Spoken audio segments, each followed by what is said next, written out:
I'm Wes, and this is our Honda CRF450R bike build.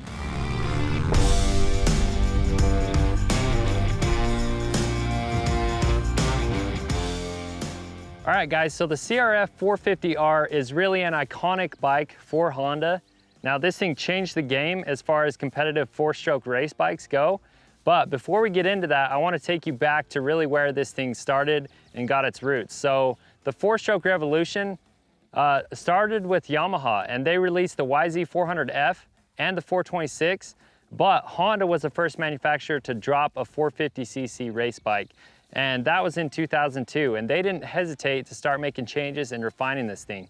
Now for carbureted four-stroke race models, the 450R was as good as it gets. And from 2005 to 2008, these were really known as the golden years for Honda. For a carbureted 450 aluminum frame bike, it was the cream of the crop. It's as good as it gets. And today in 2019, we know that Honda offers 5 different models of the 450, and that's really so you can choose the platform that works for your type of riding. Now this bike's actually a 2005, and that just wasn't the case back in those years.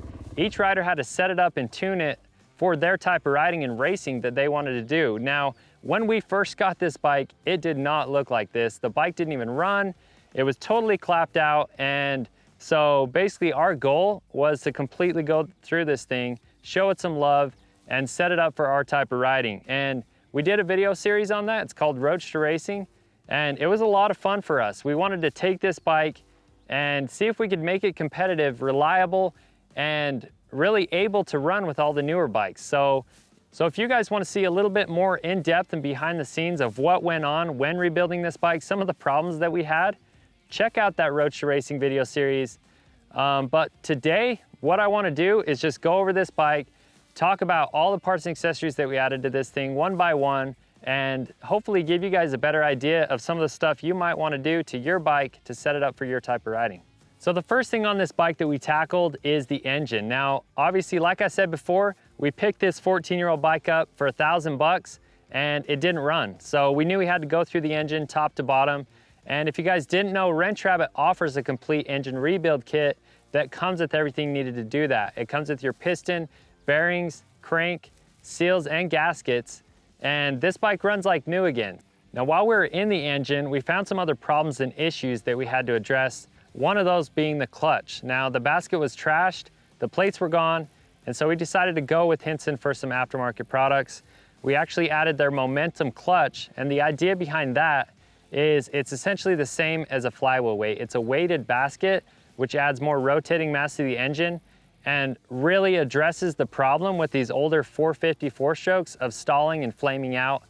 And it makes a huge difference on this bike, especially in the riding and racing that we're trying to do here, which is off-road, technical, and just gnarly stuff. Now for the clutch pack on this thing, we went with the Tusk Competition clutch kit, and to top that off, we added a bulletproof Hinson clutch cover, and it really just makes this engine look nice and toughens it up as well. Now continuing with the engine, our stock radiator hoses were actually leaking pretty bad, so we had to replace those. We went with the red radiator hose kit, and that was a must-have for us, but it also accents the engine and looks nice. Now moving up, we added an hour meter, and that's really just to keep us on a regular maintenance schedule with the fresh rebuild on this engine. Now to get the most power out of this fresh rebuild on the engine, we replaced the air filter, rebuilt the carburetor, and chose to go with FMF for a full exhaust system. Our stock header was pretty munched, and we also picked up the Q4 silencer for this thing. Not only is it lighter than our stock muffler, but it also sounds good, and it's spark arrested for our off-road races. So all together with this engine, it's still actually stock specs, and that keeps us reliable, but it still makes good power. It's a ton of fun to ride. Next on our list was chassis and drive. Now with a bike this age, chances are your parts are gonna be worn out, some things are gonna be loosened up and ready for replacement, and that was completely true for all the bearings on this bike. So we completely went through it, top to bottom, and replaced every bearing with some Pivot Works products. We did steering stem bearings, swing arms, shock, linkage, and wheel bearings. And doing that together just gives this bike a fresh feel and keeps everything working and moving like it should.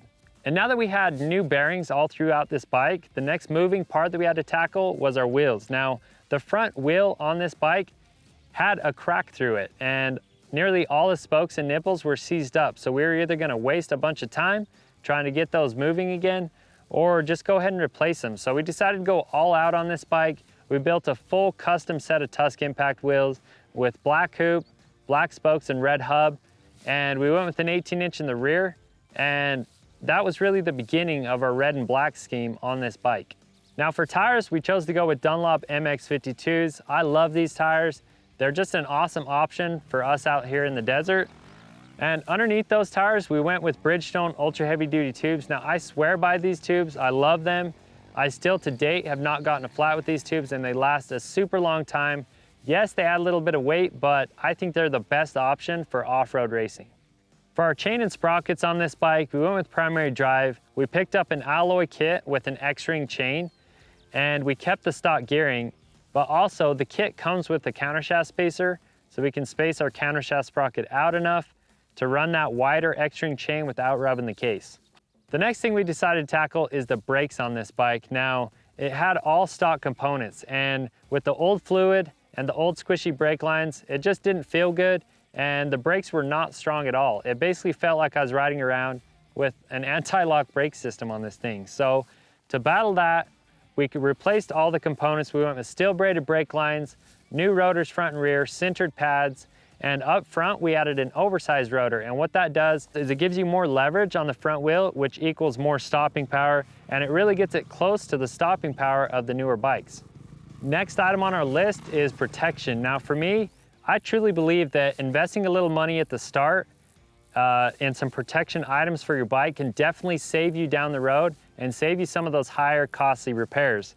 So going through the protection items that we added to this thing, first things first, skid plate. We got to protect that new fresh rebuilt engine.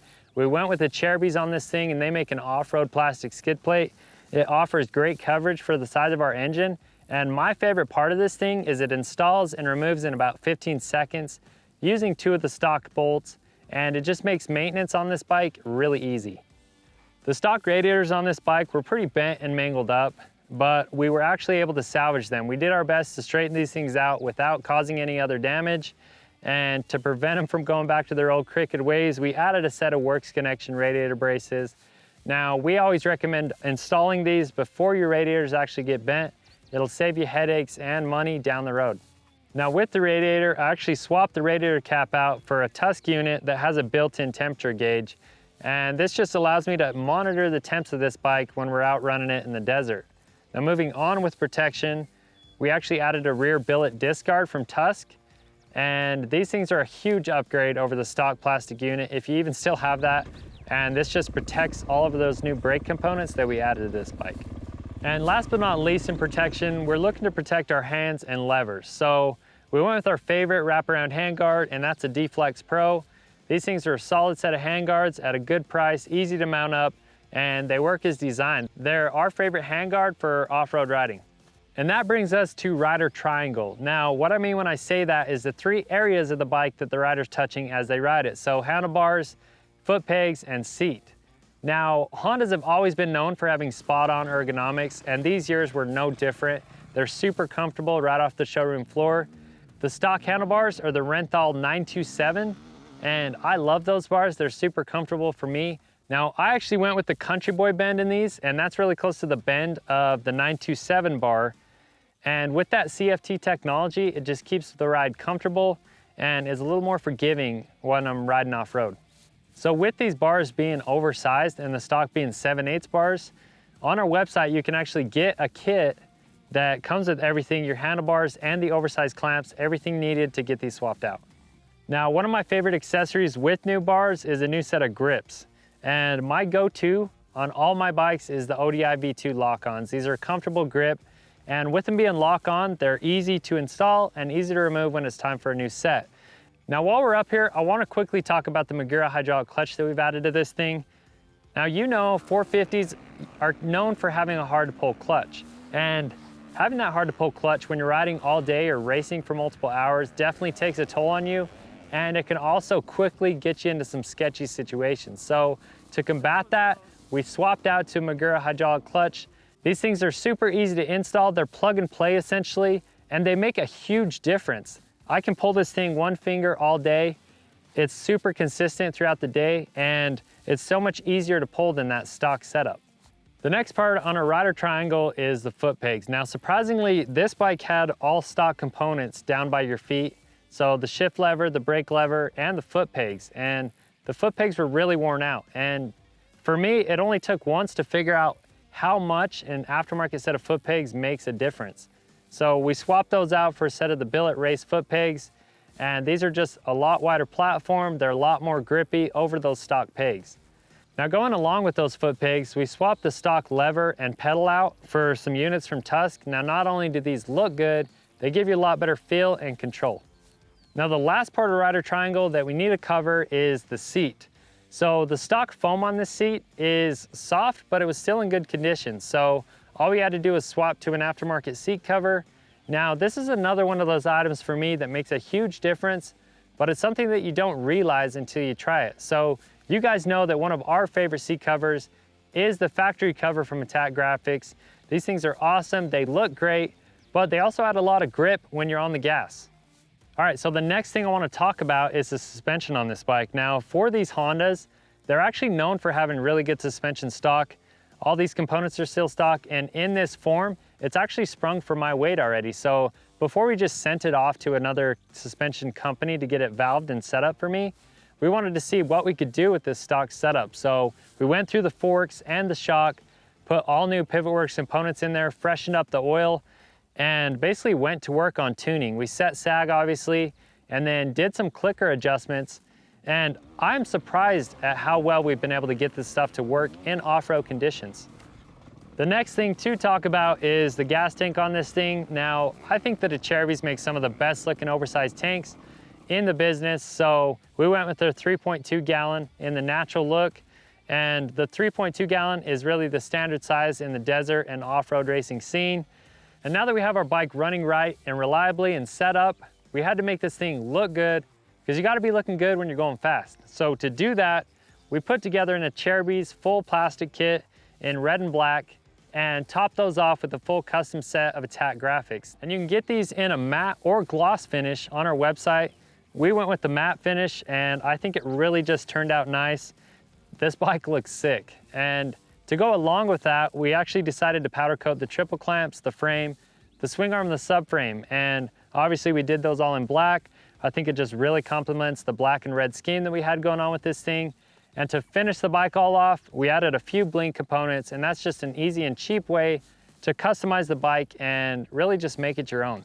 All right, guys, and that does it for our CRF450R bike build. Now, the whole goal with this thing was to see if we could get an old carbureted 4-stroke running again, and then more importantly, make it competitive with new bikes. And I would call it a success. This bike rips, it's a ton of fun to ride, and we really had a blast rebuilding this thing, getting it running, and making it look like it does today. So if you guys wanna see more of the behind the scenes of what went into this bike, then check out that Roached Racing video series, and it'll give you a good idea of everything that was done to this bike. Now, hopefully this video has given you some good ideas of some parts and accessories that you want to add to your bike. But to see the full list of everything that we added to this bike, be sure and follow the link below. You can check out our website. Now, if you guys like bike build videos like this, be sure and subscribe to our YouTube channel so you can stay in the loop. Thanks so much for watching. We'll catch you next time.